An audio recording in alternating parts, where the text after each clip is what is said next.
మాట్లాడినప్పుడు బాగా అనిపించింది.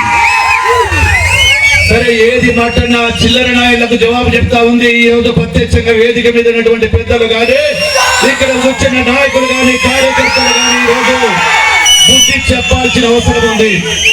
ఎందుకంటే డబల్ గేమ్ ఆడే నాయకులకు అవే బుద్ధులు ఉంటాయి. ఉదయం చేస్తే అదే బుద్ధులే నాయకులకు. చిల్లర నాయకులకు చిల్లర బుద్ధులు కాకుండా గొప్ప బుద్ధులు వస్తాయా? ఎక్కడి నుంచి వస్తాయి? మైక్ ఇస్తే ఊగిపోతారు, మైక్ ఇస్తే చెప్తారు ఎక్కడి నుంచి వచ్చినావు మీరని. మీరు ఏం పెరిగినారు? సుబ్బారెడ్డి రాజ్యానికి 2.5 సంవత్సరాలు. సుబ్బారెడ్డి నిలవడంతోనికి మీరు ఏం పెరిగినారని చెప్పి నాతో మాట్లాడిన కార్యకర్తలకు ఈరోజు చెప్తా ఉన్నారు.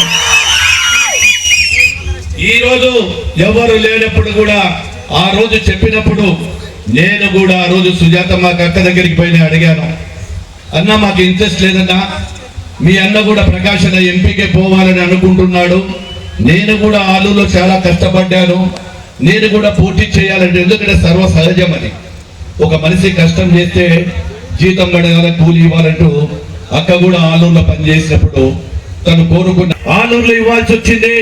ఇవన్నీ కూడా పార్టీ రాష్ట్రం మొత్తం ఒక సమీకరణ కింద తీసుకున్న తర్వాత ఏదైతే మొదటి నుంచి కూడా ఒక పేరున్నటువంటి కుటుంబమైనటువంటి కోట్ల కుటుంబానికి జనార్దన్ రెడ్డి మనం సీటు ఇవ్వక తప్పడం లేదు, ఏం చేయాలా మీరు సుబ్బారెడ్డి గారికి పిలిచి చెప్పండి, మీరు చెప్పండి అని చెప్పి సుబ్బారెడ్డి కూడా పిలిపించి సార్ చెప్పడం జరిగింది. సరే, ఎవరికైనా 2.5 సంవత్సరాల బాధలు అవమానాలు కొనుగోలు పోయినాక ఆస్తి నోటికాడికి వచ్చినటువంటిది ఎక్కడైనా మిస్ అయితే కొన్ని బాధలు ఉంటే ఈ 30 రోజుల్లో ఒక్కొక్కడు చెప్తాడు. ఒకడు కోవర్ట్ అంట, నేను మేమైనా బుగ్గన కోవర్ట్ అంట, అతని కులం నా కులం ఒకటంట. ఏ కులాలుంటే ఏం బాధనా? అంటే మీ కులాలలో మీరు అన్నదమ్ములు చిల్లర పంచాయతీలు చేసుకోలేదా? అన్నలు ఆడున్నారు, తమ్ములు ఆడున్నారు, మాట్లాడే నాయన్లు ఆడున్నారు. అంటే మీకుంటే మాకుంటుంది అనుకుంటున్నావు. మొట్టమొదట యొక్క బుగ్గన రాజేంద్ర రెడ్డి ఛాలెంజ్ చేసి డోన్లో బేదం చెందిన సుబ్బారెడ్డి చెయ్యి ఎత్తించి చెప్పిన వాళ్ళు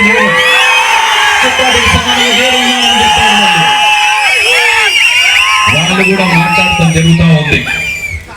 ఏది ఏమైనా కానీ కూడా ఇప్పటికి కూడా చంద్రబాబు నాయుడు గారు ప్రకాశం నన్ను కూర్చోబెట్టారు, సుబ్బారెడ్డిని కూర్చోబెట్టారు, నన్ను కూడా పిలిచారు.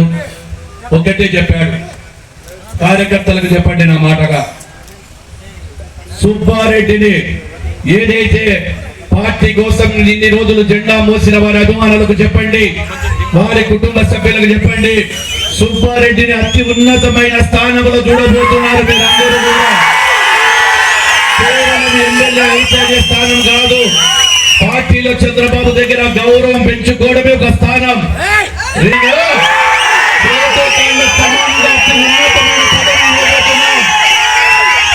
అతి ఉన్నతమైన పదవి ఇచ్చిన పార్టీ సహా ఆ రోజు సుబ్బారెడ్డి గారికి ఇస్తుందని చెప్పి వారి సందేశాన్ని మీకు వినిపిస్తా ఉన్నాం. ఖచ్చితంగా కూడా వారికి న్యాయం జరుగుతుంది. ఎవరైతే ఇప్పుడు పార్టీలో ఉన్నారో సుబ్బారెడ్డిని నమ్ముకొని వాళ్ళందరూ కూడా, కార్యకర్తలందరూ కూడా కోట్ల సూర్యప్రకాష్ రెడ్డికి తెలుగుదేశం పార్టీ కార్యకర్తలు తప్ప ఇక్కడ ధర్మవరం సుబ్బారెడ్డి, జనార్దన్ రెడ్డి, రాజశేఖర రెడ్డి, శబరి గారి మనుషులు కాదు, పార్టీ మనుషులు. కాబట్టి వారికి అందరికీ కూడా న్యాయం జరుగుతుంది. వారికి ఎల్లవేళలా పార్టీ అండ ఉంటుంది. ప్రకాష్ రెడ్డి గారు, సుబ్బారెడ్డి అన్న తమ్ముడు గారు, నేను కూడా మీకు అండగా ఉంటాను. ఆ రోజు డోన్కి వచ్చినప్పుడు కూడా ఒకటే చెప్పాను, ఏ గ్రామానికి బేతం జిల్లాలో చెప్పాను, సిమెంట్ నగర్లో చెప్పాను, అది